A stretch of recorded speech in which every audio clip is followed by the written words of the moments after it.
Hi guys, magandang araw sa inyo na.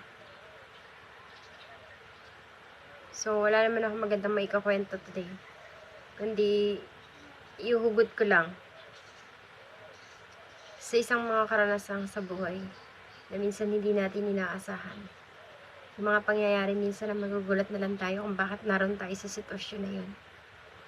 Kasi sa totoo lang, hindi mo kayang takasan yun. Dahil yun ang nakapalaran sa'yo. Kung si Judas nga, hindi niya kinaya hindi niya napagtagumpayan yung kanyang kapalaran bilang isang traitor. So, ikaw pa kaya na tao ka lang din tulad nila? What I mean, because I mean, na hindi ko gusto na narito ko sa isang sitwasyon. Alam kong maraming relate dyan, na may mga bagay minsan na ayaw nyo sa isang sitwasyon na nandun kayo. Pero wala kayong magagawa, kasi yun yung nakapalaran nyo. Yun yung nakaguhit para sa inyo. Yun yung dadaanan nyo. Yun yung magiging struggle nyo sa buhay. So, ang magiging advice lang para dyan, ang mabuting advice lang dyan, ay kayanin ninyo at tagumpayan ninyo yung mga pangyayaring iyan. Kasi kapag hindi ninyo napagtagumpayan yan, tiyak kong aayaw kayo sa mundong ibabaw. So, napakaraming karanasan sa buhay. Napakaraming trial. Pero lahat ng yun, kinaya ko.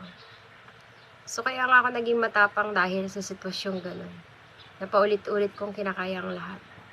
Nandun sa sitwasyon na ayaw mo ng gulo, pero dinadayo ka. Nandun na sa sitwasyon na tahimik ka, ikaw mismo yung pinupuntahan. So, ano nga ba yung magandang solusyon sa mga ganun? Ako kasi lagi kong dinadaan sa legal action. Actually guys, mga pag-ibig man yan, o kahit na anong mga trial sa buhay, isa lang masasabi ko, daanan mo lang, wag mong tambayan, no? I'm just happy in my life now. Alam ko maraming kulang. Marami akong hinahanap. Pero at the age of 13 plus, so nagstay na lang ako and focus. The one side. The one road.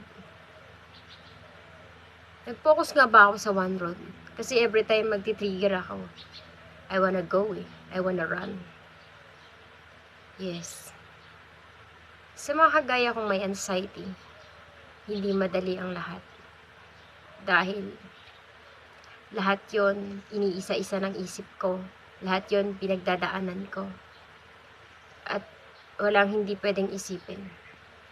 No? So ikaw, kung ano man yung pinagdadaanan mo, kayanin mo na lang. Ganyan talagang buhay. Wala naman ibang pupuntahan eh.